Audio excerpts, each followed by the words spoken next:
नमस्कार, सभी को विजयदशमी की शुभकामनाएं। बुराई पर अच्छाई की जीत की सीख का यह त्योहार देश भर में धूमधाम से मनाया जा रहा है। प्रधानमंत्री आज उत्तर प्रदेश की राजधानी लखनऊ में रावण दहन के मौके पर पहुंचे। प्रधानमंत्री ने वहां पहुंचकर इसे राम और कृष्ण की भूमि के तौर पर याद किया। विजयदशमी के मौके पर आतंकवाद के खात्मे का आह्वान किया और साथ ही सीता रूपी लड़कियों को बचाने की वकालत भी की। हालांकि सुरक्षा कारणों से वो देश भर को पर्व पर इस बधाई और संबोधन के बाद दहन से पहले ही निकल पड़े। इधर देश की राजधानी दिल्ली में राष्ट्रपति प्रणब मुखर्जी, उपराष्ट्रपति डॉक्टर मनमोहन सिंह, सोनिया गांधी, डॉक्टर हर्षवर्धन ने पारंपरिक तौर पर राम, लक्ष्मण, हनुमान का तिलक किया। देश के पूर्व का अगर बात करें तो कोलकाता में आज दुर्गा जी के विसर्जन से पहले सिंदूर खेला मनाया गया। दक्षिण में मैसूरू का दसरा, वहां हाथियों पर सोने के हौदा पर देवी की सवारी और महल की सजावट को देखने दुनिया भर से लोग पहुंचते हैं। तो देश के चारों कोनों में दशहरा पर्व मनाया जा रहा है।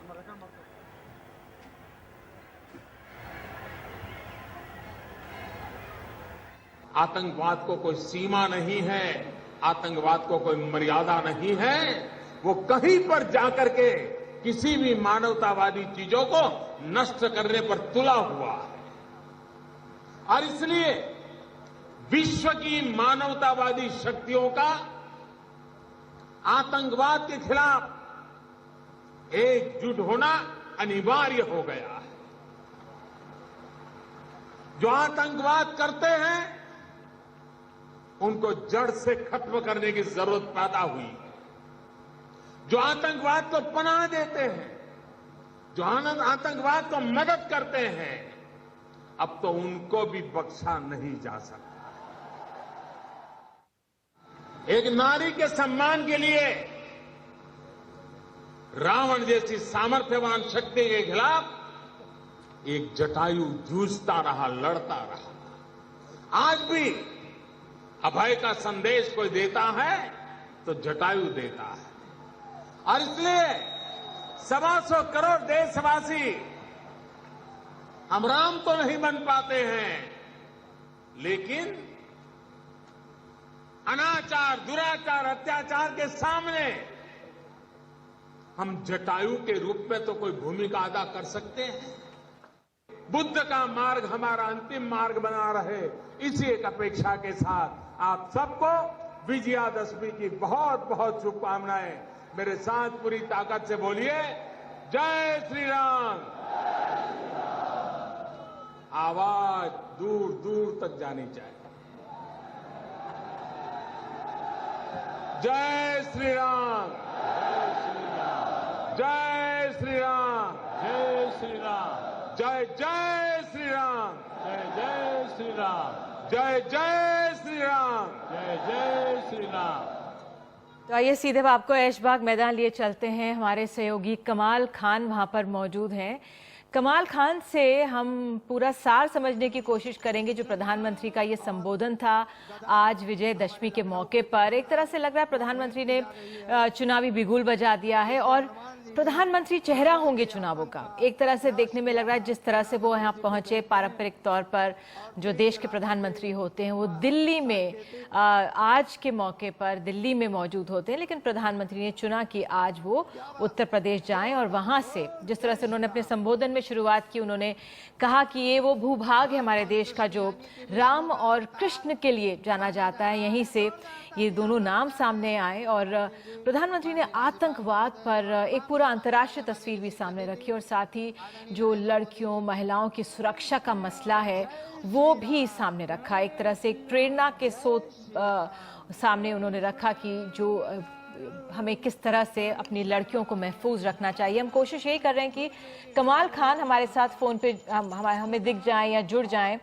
और उनसे मैं बात करना चाहूंगी। कमाल, आप मुझे देख सकते हैं। कमाल, तो प्रधानमंत्री ने चुनावों का एक तरह से बिगुल बजा दिया है, उनके नाम पर ही शायद ये चुनाव लड़ा जाएगा।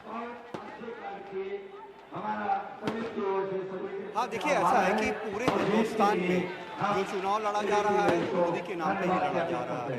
यूपी में भी जो चुनाव हो रहा है वो बीजेपी नहीं लड़ रही है बल्कि मोदी जी के नाम पे लड़ा जा रहा है। वैसे तो रामलीला कमेटी की तरफ से लखनऊ के जो मेयर हैं, जो गुजरात बीजेपी के भी प्रभारी हैं और बीजेपी के वाइस प्रेसिडेंट हैं राष्ट्रीय दिनेश शर्मा, उन्होंने कहा कि इसमें कोई सियासत नहीं है, लेकिन बहुत बड़ी होर्डिंग यहाँ पे रामलीला ग्राउंड के बाहर रामलीला कमेटी की तरफ से लगाई हुई थी, जिसमें लिखा हुआ था कि we welcome to avengers of Uri, Uri के बदला लेने वाले मोदी का हम स्वागत करते हैं। और बहुत बड़ी बड़ी तस्वीरें उनकी और राजनाथ जी की लगाई हुई थी। और ये जो रावण दहन हो रहा, ये रामलीला तो जाहिर सी बात है एक सांस्कृतिक धार्मिक पर्व है, लेकिन रावण यहाँ सियासत से जुड़ा रहता है। जब यूपीए 2 की सरकार थी उस वक्त तमाम तरह के 2G स्कैम और तमाम तरह के कोल स्कैम और दूसरे स्कैम्स का रावण जलाया गया था। उसके बाद जब लव जिहाद पे सियासत हो रही थी तब लव जिहाद का रावण जलाया गया था। और अभी जो है जब सर्जिकल स्ट्राइक हुई है तो ये यहाँ पे आतंकवाद का रावण हमारे पीछे अभी ज़रा देर पहले जल के ख़त्म हुआ है।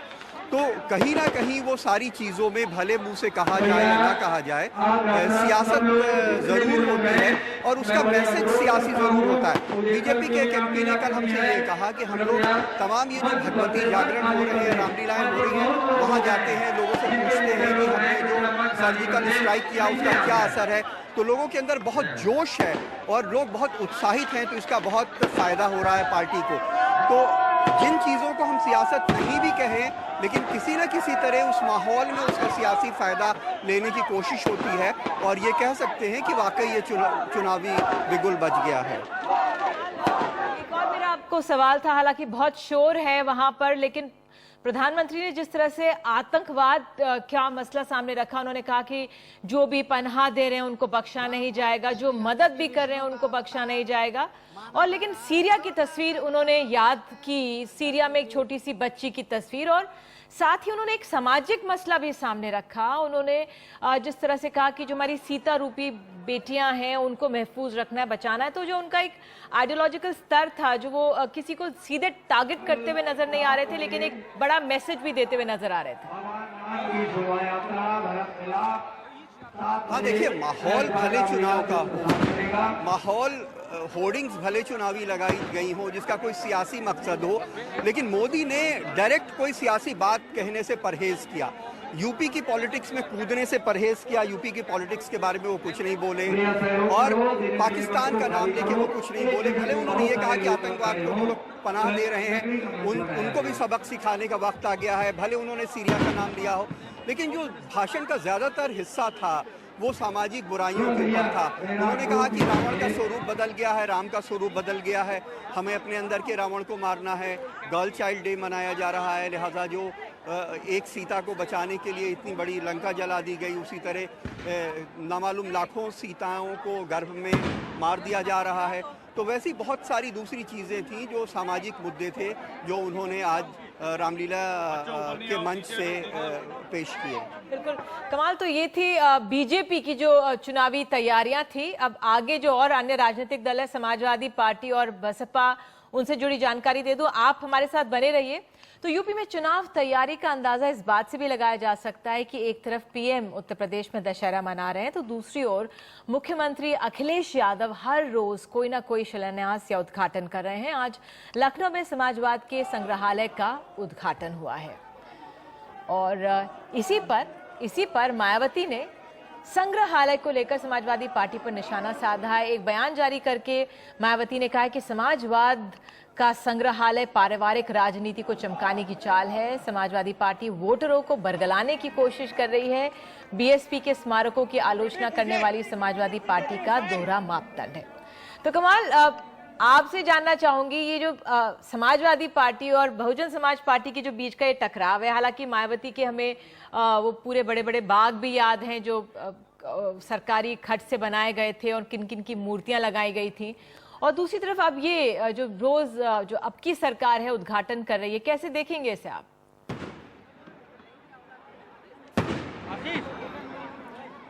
देखिए, ऐसा है कि चुनाव का मौसम है और उसकी शुरुआत हो चुकी है।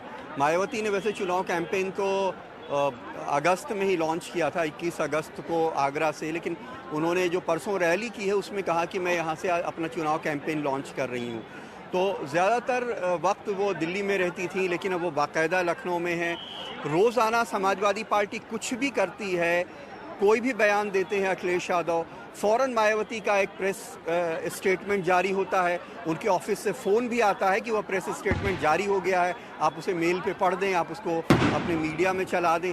तो फ़ौरन एक ये ऐसी लड़ाई है जिसमें कोई किसी से पीछे नहीं रहना चाहता, और जो कोई प्रचार के लिए अपने लिए जो कुछ भी कह रहा है, अगली पार्टी उसका फ़ौरन जवाब देती है कि इसका मकसद सियासी है, ये अच्छा काम नहीं कर रहे हैं, बल्कि इनका मकसद कुछ और है।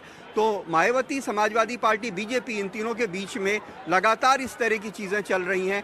अखिलेश यादव ने इसी वजह से जो आज जयप्रकाश सेंटर का उद्घाटन किया है, उसके बाद मायावती का फ़ौरन ये बयान आया है, क्योंकि उनको ये लगता है कि सरकार जो है विकास के एजेंडे को आगे बढ़ाने की कोशिश कर रही है, तो उसका श्रेय उनको ना मिलने पाए। जैसे मायावती ने अपनी रैली में भी जो भाषण दिए, तो उन्होंने कहा कि अखिलेश यादव जितनी भी विकास की योजनाएं चला रहे हैं, ये सब हमारी योजनाएं हैं, जिनका नाम बदल करके उन्होंने चलाया है। जो वो मेट्रो शुरू कर रहे हैं, वो मेट्रो भी मेरा प्रोजेक्ट था, मेरा ड्रीम प्रोजेक्ट था, मैंने उसका सपना देखा था, शुरुआत की थी, उसको अखिलेश यादव कर रहे हैं। तो कोशिश ये है कि किसी को भी उसके किसी काम का श्रेय ना मिले, इसके लिए फौरन उसके ऊपर दूसरी पार्टी हमला करती है।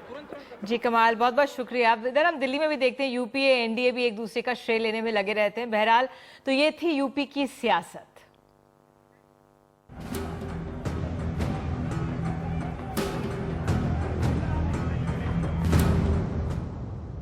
तो दिल्ली के जो ताज़ा दृश्य आए आपको दिखा दें। दिल्ली में नव धार्मिक रामलीला कमेटी के रावण दहन में कांग्रेस अध्यक्ष सोनिया गांधी, राहुल गांधी नजर आए और उन्होंने तीर चलाकर रावण का दहन किया। अरे भाई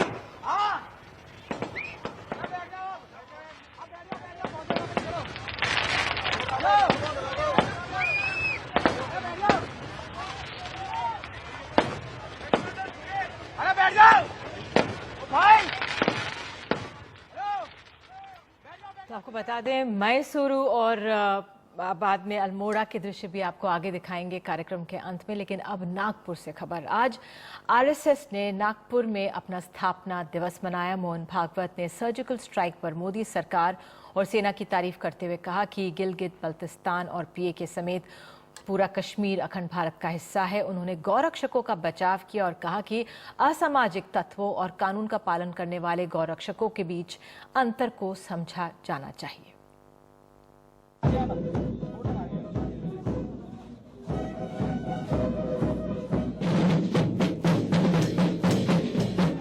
पुरानी धुनों पर नए अवतार में आरएसएस का मार्च।